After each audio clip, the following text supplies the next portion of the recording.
Hi, everyone. I'm Chris Saldaña, and this is the National Education Policy Center's Talks Education podcast. On this month's podcast, we're interviewing Doctors Julie Marsh and James Bridgeforth. Professor Marsh is a professor of education policy at the Rossier School of Education and Sol Price School of Public Policy at the University of Southern California. She specializes in research on K-12 policy and governance, blending perspectives in education, sociology, and political science. Dr. Bridgeforth is an assistant professor specializing in educational leadership in the School of Education at the University of Delaware. He's an educator, researcher, and policy advocate. In this month's podcast, Drs. Marsh and Bridgeforth help us understand recent trends in school board governance and politics. So, while media headlines often focus on the most contentious and dramatic school board conflicts, a new report from USC's Ed Policy Hub offers something different: an intimate, year-long look at the actual experiences of 10 California school board members as they navigate one of the most challenging periods in recent educational history. The report, titled California School Boards: Navigating Democracy in Divided Times, was authored by a team led by Drs. Julie Marsh and James Bridgeforth, and it paints a nuanced picture of dedicated public servants trying to serve their communities while facing unprecedented political pressures, technological disruptions, and time constraints that would test anyone's commitment to public service. So, Julie, let me start with you. The report paints a picture of school board members facing unprecedented challenges in our current political climate. Can you help our listeners understand what the day-to-day reality looks like for school board members today compared to, say, maybe 10 or 15 years ago? Yeah, that's a great question.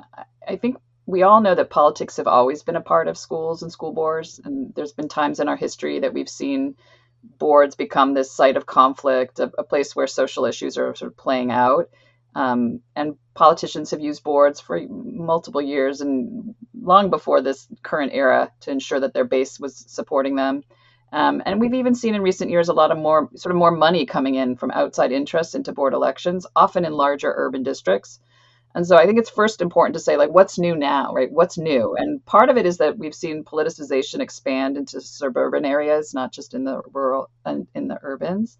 We see a widening of disagreement on matters of education that often fall along party lines, often more extreme positions, right? We're seeing that just in society writ large, all accelerated during the pandemic with anti-vaxxing and anti-masks and debates over right in person. So there's been a lot of conflict. Boards have been at the center of a lot of these controversial decisions around what should be taught in schools and book bans and transgender athletes, right? And the conflicts have often been tied to well-funded efforts of groups like Moms for Liberty. In California, we have some mega churches that have been playing a role. And then I think even more recently, just again to set the picture here, is that there have been a lot of more controversial kinds of actions coming from the federal government that are contributing to this context of uncertainty around funding, immigration rules and deportations, and anti-DEI policies. And then finally, declining enrollment has been heightening these kind of constraints on boards. And so I think it's in this environment that we're seeing that school board members and the role is increasingly more complex. And our report, I think, does a good job. I mean, in our research, we see sort of like, what does that look like in the day-to-day reality? And they're finding a lot of difficulties navigating relationships with their community, with their superintendent, with fellow board members. They're spending a lot more time than they had anticipated in that work, in terms of not just reviewing minutes and preparing for the board meetings, but attending sessions that go for long hours. We heard up to 20 hours in a week when we did this research. Sometimes it was up to 40, 45. It depends sort of how many hours. It depends on the time of year. And they're doing this in addition to having often full-time jobs and a family at home. For some people, the time is just leading them not to want to run again. And then in addition to the time, we're seeing that people really want more support. They're finding it hard and to navigate all these complexities. And then they're facing a lot of dilemmas around how do they meet and balance the competing demands of the constituents in their communities, and also unexpected confrontations with social media, dilemmas about trying to do what they think is morally right versus what their constituents with the power to reelect them want. And so all of that's, I think, leading to, and what we found in our report was a kind of emotional strain and a toll that it's taking on them in a lot of cases. Some of them have never anticipated the level of stress and the sort of attacks on their personal life that come along with the job. And we had examples of people where community members strategically used misinformation or were threatening recalls to retaliate. And I think so, all of that suggests that really the experiences of being a board member is very challenging for a lot of these folks. Did it come up at all with your research partners, the school board members that you spoke with, around how much they expected the sort of environment that they were walking into? Did that come up at all?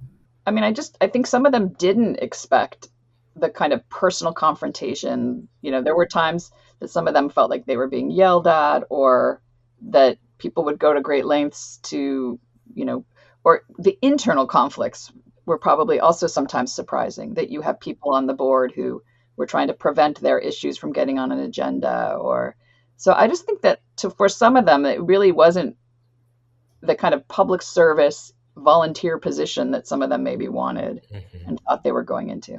So, James, I want to move to you. Your research identifies four primary ways that board members conceptualize their roles: as change makers, as champions, as rule followers, and representatives.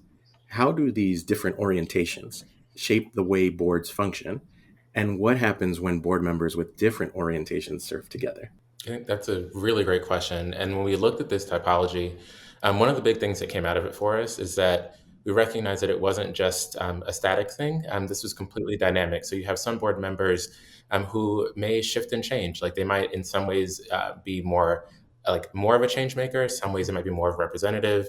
They can be all the things all at one time. So one of the things that we noticed was that all the board members in our sample, they all saw themselves as representatives. I think what's different though is that they saw themselves as representatives for different types of constituencies or different types of groups. So you might have somebody who's on the board who thinks, oh, I'm a representative for the taxpayers, not necessarily the people who have kids in school, but I'm representing the people who don't, but are still a part of this community. Or there's some that might think I'm a representative for the students or for the teachers or for different marginalized groups. And so I think part of what you're getting at in that question is that when those things come together, there can be some kind of tension, but it doesn't always have to be that way. So one of the things that we talk about, like the change maker, like you might imagine a change maker coming in and they really want things to be different. They want to shake things up, but it can happen in a lot of different ways. Sometimes it can happen in a way where you're thinking of the more I guess like the way that it's been represented in the media. So like the Moms for Liberty folks or the people who are coming in to, take over education or bring it back to the traditional way or those kinds of things. But then you might have a change maker who's more equity focused. So one of the board members in our sample, she was really focused on data and she really wanted to make sure that everybody actually understood that as board members, you should know, you should be able to interpret data. You should be able to evaluate it. You should be able to have these kinds of conversations. And so she started out, pushing for it and, doing it in a lot of different ways. And then eventually it got to a point where she didn't have to be the only person doing that. She was somebody I remember her saying that she became the person who was doing the data things, but after a while, she didn't have to speak anymore. Everybody else was actually taking on that role, and she could kind of step back for a little bit. So it can be a complicated thing when you're trying to live out these roles. Another way of thinking about it is like the rule followers. So rule followers are people who, they might be more aligned with, let's say, the status quo. And like a change maker might think, oh, this person is stopping me from doing the things that I want to do and the changes we need to make. But at the same time, that rule follower might be doing that so that the district doesn't get sued, so that things actually continue to happen the way that they should, so that the lights stay on. So there are some tensions sometimes, but the tensions don't always have to be that way. There are lots of ways for these folks to be able to work together. And I think one of the things that we're excited about as we do this work is really investigating what does that look like in practice. So as we start to study more boards and understand like how it works in different contexts, thinking about how those roles play out in practice. Are there different patterns about like who plays what role, like who's more likely to be a change maker or who's more likely to be a role follower? And then if there might be new roles that might come up that we didn't foresee in this project. So there's a lot of opportunities to think about that kind of typology and how it might expand. You've both already mentioned sort of different ways that the tensions can play out. One being, these sort of very contentious conversations that end up happening, or potential attacks, verbal attacks, or negotiations and compromise that happens where the changemaker who came in and said, I really care about data, and then all of a sudden their fellow board members are like, yeah, now we care about data too, you've brought this to our attention. Is there anything that you've seen in terms of board dynamics or board governance structures or anything like that that lends itself to sort of either of those two, or context maybe that has come up in your work? One of the pieces that comes up a lot is this idea that people run for school board for lots of different reasons. They may have one particular agenda item, one particular thing that they're really passionate about, but once you get on the board, you're only one vote. There's just one of you, and so the only way for you to actually get change to happen, or to get your policy in place, or to get any of the things that you're passionate about to like work, you have to work with other people. And so I think one of the things that we heard from people is that once they get on, or if anybody who's coming on with like an agenda or a big idea, they realize that boards only work. They operate under consensus, and they're only going to work if we actually can work together.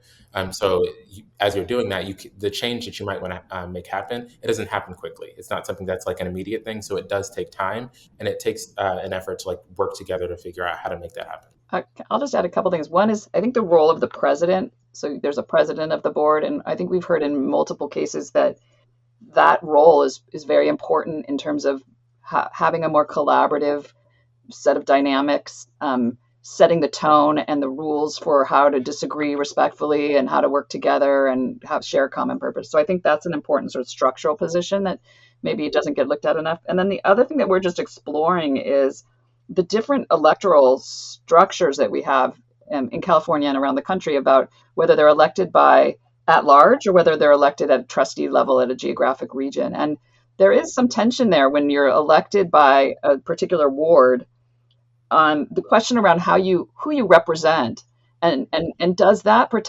perhaps lead to some tensions, and rather than sort of understanding to work for the common good of the district, that maybe you are working to represent the people who elected you in that region. And I think that creates some tensions as well that are worth exploring further, and I think James and I are hoping to do with some of the future work that we're doing. One of the other things that you highlight in the report is the role and impact of technology. And so, James, I want to ask you, your participants described both opportunities and serious challenges with live streaming meetings and social media engagement. What surprised you most about how technology is reshaping school board governance? I think similar to a lot of this work, just the nuance and the understanding that technology, as one of the participants said, it's kind of like a double-edged sword. So it's really exciting that we have live streamed board meetings. It's exciting that people can interact and have more opportunities to engage in social media, and that's really great to expand participation. One of the things that we know from a lot of the other research that either we've done or that's out there in the literature is that board meetings ideally are spaces for more participation and for people to really get their voices heard, but that doesn't always play out in practice. And so technology is one of those ways that you might be able to actually expand that. And we saw a lot of that during the pandemic with a lot of the hybrid meetings or the virtual meetings where people were able to engage, and they didn't have to physically go to a board meeting, stay there, and they're always at awkward times for people. Somebody might have a board meeting at 6 o'clock, and if you have kids or you have caregiver responsibilities, it's difficult to make it to those kind of places. But if you are able to just log in on Zoom, or if you're able to, follow the live stream, then it does allow for more accessibility. On the flip side of that, when you have that more accessibility, it can be really difficult for a board member to know who's watching, who's recording, who's going to continue to take things from that recording. So what we found with some of our board members is that they, while they were appreciative of the opportunity to, be able to better engage with community members, some of them did, they were mindful of this idea of, well, I have to think about what I say, because it's not just going to be, it's not just going to stay in that meeting. That's something that's going to live out, in the internet, kind of forever. Somebody could go back and look 5 years from now, like, well, what did you say at this time? And they can use that in a lot of different ways. I think the other thing with social media that was really important is that, again, it's a great tool and it allows people to have some really good engagement, but it can also lead to the spread of misinformation. It can also lead to some personal harassment and threats.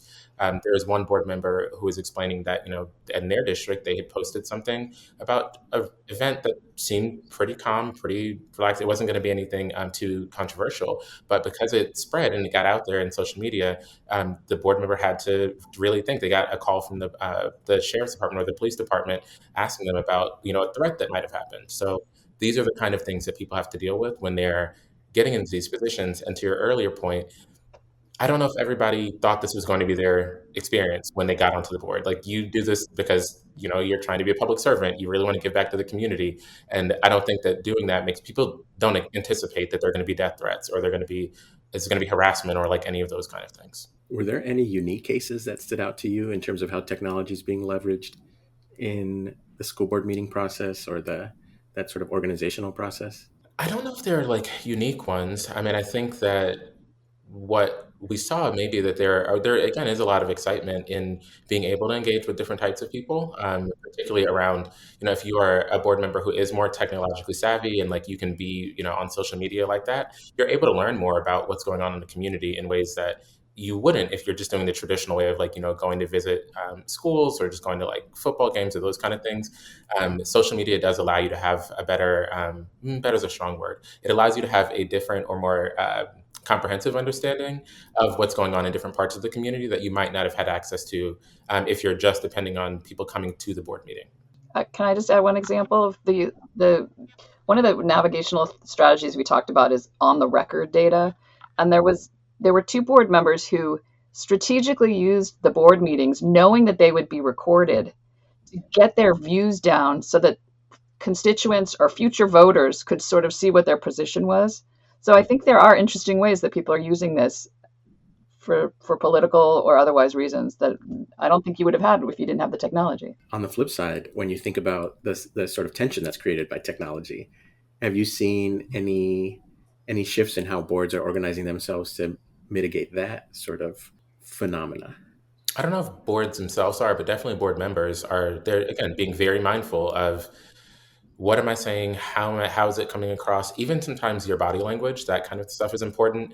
So board members might be more mindful of, okay, I have to really watch my face. If somebody says something that I disagree with, I can't roll my eyes. I can't put my head in my head in my hands or do anything like that, because those kinds of reactions that could easily go viral. And I think that's the big piece, is that being constantly aware of the fact that anything that you say or do in this space could immediately go viral online. And then next thing you know, you're on national news for something that you didn't think was a big deal or you didn't think was going to impact you. But that's just the nature of technology now. It's so interesting to think about your findings within the context of the social media atmosphere and its intersection with national politics. When you think about the short clips, the ways that congressional hearings are televised now, the conversations about whether there should be cameras during Supreme Court cases, and there's only audio. So it's such a fascinating phenomena to try to understand. Speaking of national politics, I want to ask you about the distinction that you make within the report between big P politics, so the national partisan issues, and little p politics, local power dynamics. So, Julie, how are board members navigating situations where they're being asked to take positions on national political issues that may not directly relate to education? Several of the board members that we followed noted deep frustration with this topic. They felt pressured to take a stand on some national issues in ways that didn't really fit what they thought, what their view of the job, right? So one of them told us that they were being asked to speak on geopolitical issues, and they didn't feel like that had relevance on the dais, right? Another one was really uncomfortable with the board being asked to take a stand on critical race theory and book bans, but also like abortion rights and other issues. And again, this person felt like this wasn't the role of the board. And this feeling that the board was being asked to talk about things that were sexy and that wasn't what they should be. What they should be talking about were the not sexy things about the true work of the board, which was things like approving the budget and approving this. In California, we have the local control accountability plan and evaluating the superintendent. And I think they were trying to navigate this in different ways and building relationships with civic leaders and trying to also help educate the public on what their role was and what it wasn't. And we heard that repeatedly, that the public often wanted them to take on this bigger role or assumed that they had more authority than they really had. They felt like they didn't fully understand the role of the state and how it kind of regulates what the board can do. But I do think, back to the beginning of your question around the little p politics, it's interesting that a large share of the frustration and tension that was felt politically often occurred in this little p politics domain, where unrelated to the national issues, they were experiencing tensions on their board, for example, with people who they felt were power seeking and trying to prevent their issues from getting on the agenda. And also, the tried and true labor disputes or the specter of there being a labor dispute were also what caused a lot of angst for school board members. I don't have much to add except for I think for many board members, just in general, this is just to repeat it. This is not the thing that they expected, to get into. Sometimes, you go to the board meeting, and especially if you're in a I don't know a small rural district or a suburban district, you're wondering about whether or not you're going to do something with the football field, or like how you're going to make sure that you have enough money to hire your TK teachers or things like that. You're not as much so worried oftentimes about some of these big national issues that are playing out, and so when you're asked to respond to that, it can be difficult sometimes. We have another part of this work where we were asking them about kind of their perceptions on democracy and conceptions of that, and for some of the board members, they really struggled with being able to answer those questions because like they didn't see themselves as politicians in that way. They saw themselves as I'm just here to help out my community. I haven't really thought about being an elected official. I haven't really thought about like what it means to be a democratic, official. Like that just wasn't there.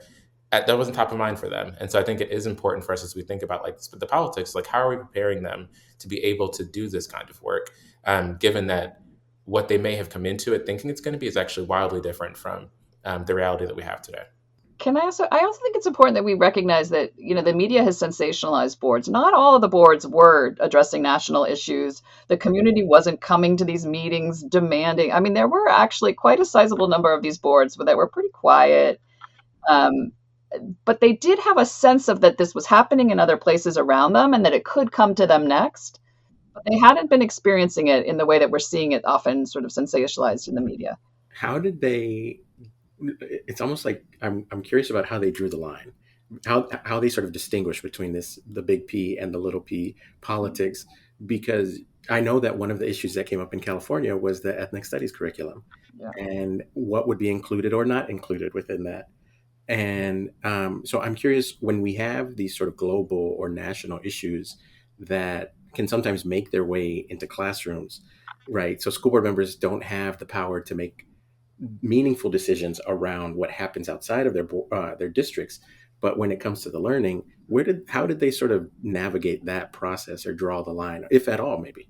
Yeah, I mean, I think you're raising a good point, which is that it's a fuzzy line. There's not a clear distinction, right? Because national issues can become local little p politics, right? And it's hard to know who's bringing it in even, right? So the community might be forcing an issue and you might not know that they're part of an organization that's been sort of, so you're right in the sense that it's gray. I think some of the issues around ethnic studies also bleeds into some of the dilemmas and tensions around state versus local control. And so for a lot of folks, when this became an issue, ethnic studies, as your example, they sort of felt like, well, this was imposed on them by the state. And so they could sort of deflect in some ways to say, like, the state did that. But you're right to point out the ethnic studies issues is one of the big ones in California that maybe combines a little bit both of the big P and little p politics. And I think similarly, when you're talking about like even if there was a lot of work around book bans and thoughts around like we needed to do that kind of stuff, and that might have been what they're hearing from the community. But in California, there's a law that actually banned boards from being able to do book bans. So even if a community member is coming, or even a large group of community members are coming and saying, "Oh, we really want you to do this," well, board members can easily point back and say, "Well, the state actually says that we can't do this." And then there have been some boards that have gone past that and said, "Well, the state says this, but we're going to go ahead and have that legal fight." But that, again, becomes such a contentious issue of how are you using your resources? Who are you listening to? Who are you representing? And so it becomes even these kinds of issues where it does seem like it might be more cut and dry. Sometimes it still gets fuzzy because there's a tension there of these people elected you and you're representing their interests. But what does that mean when you actually are tasked with overseeing the education for all students, not just the people who elected you? I feel like we could talk about this for a whole podcast episode in and of itself, but I want to move on to ask you about data use and the way that school board members leverage data. So data emerged as both an expectation and a challenge. You found that while all board members reporting using data, they varied significantly in their data literacy and how they interpreted information. So what are the implications when board members are making high stakes decisions, but may lack the training to properly interpret the data they're given? So several folks struggled with understanding, say, test results or financial data, really admitted that. Others noted that their fellow board members struggled with these data literacy skills. And I think the implication is that they often then relied heavily on the superintendent or central office staff for the interpretation of those data and weren't necessarily making independent decisions and assessments. And that could be very problematic if you think about certain decisions, as you mentioned, high stakes, for example, evaluating the job performance of the superintendent. Well, what does that mean if it's the superintendent who's providing you the evidence of their performance? And so we did hear from several school board members that their colleagues were too trusting. I mean, there was a real worry about them being less able to challenge the district if you're relying on the district to give you the data and the interpretation. And, one of them was telling us about how, on their board, people are always sort of praising them, saying, oh, the numbers look great because they're just looking at the top line. And they said they're not digging deeper to sort of say, like, how are kids doing at the lower bands of our results? What more should we be doing? And so there was this sense that they weren't going deep enough to disaggregate, to challenge the measures, to understand things like what's correlation versus causation, what's progress versus status, right? Like the importance of having more than one data point in time. And so there was a kind of, for some, concerns around the lack of data literacy. But I want to be fair here. There were lots of folks in our sample who were more sophisticated in their understanding of data. And I think these tended to be folks who have experience in education. We have drilled down so much this mantra of data use in schools that they were folks who really did want to disaggregate, particularly by issues of race, class, and gender, and really wanting to attend to opportunity and achievement gaps. We had a couple who were pushing for other kinds of data. So one was really interested in elevating the perspectives of folks who don't necessarily show up at meetings, wanting more real-time information about the experiences of parents and students, for example, English learner families, to help the district understand like how are services working and where could we make improvements.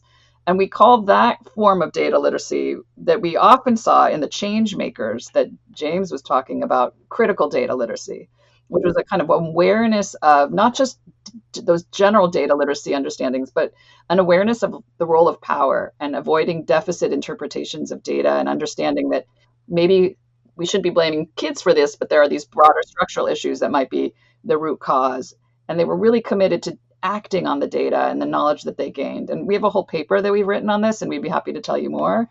But there is a real set of folks who bring strengths, and then there's a lot of needs in this area too. And I can tell you more. We've been doing surveys statewide about this topic as well, and there definitely shows up in our statewide survey data of school board members an interest in getting more support on how to interpret and use data. What sort of supports are there currently, if any? So there are organizations that offer supports in lots of different training topics and things like that. Data is one of them, and so it is an opportunity. But I think what a lot of the board members, both in our pilot study and then also in our survey, are saying is just they're looking for more. Like there's a baseline, and they might be getting some opportunities there, but they still need more if they're going to be able to do the work that they're trying to do. So you've already both outlined a number of critical issues and supports that school board members might be both thinking about and looking for. How might we address sort of this paradox that you've identified, where the position requires increasing time and expertise, while on the flip side, offering minimal compensation and significant personal stress? Well, it's one of the things that's really worth noting is that in California, they actually just passed legislation that actually allows districts to be able to expand compensation for board members, which is great.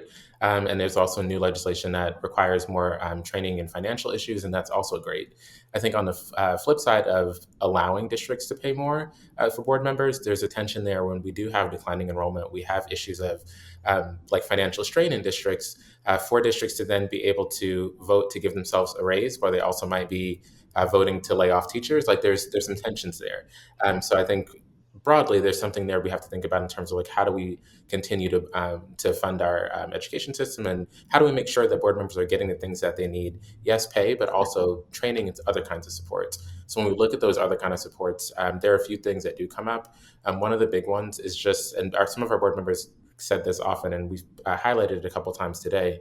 Just this idea that being on a board now is very different from how it has been in the past. There are new things that you're having to deal with, whether it's social media, whether it's technology, whether it's just a general heightened awareness of what boards do. So there are lots of organizations that are targeting boards and saying, like, they're training community members to go and speak at board meetings and those kinds of things.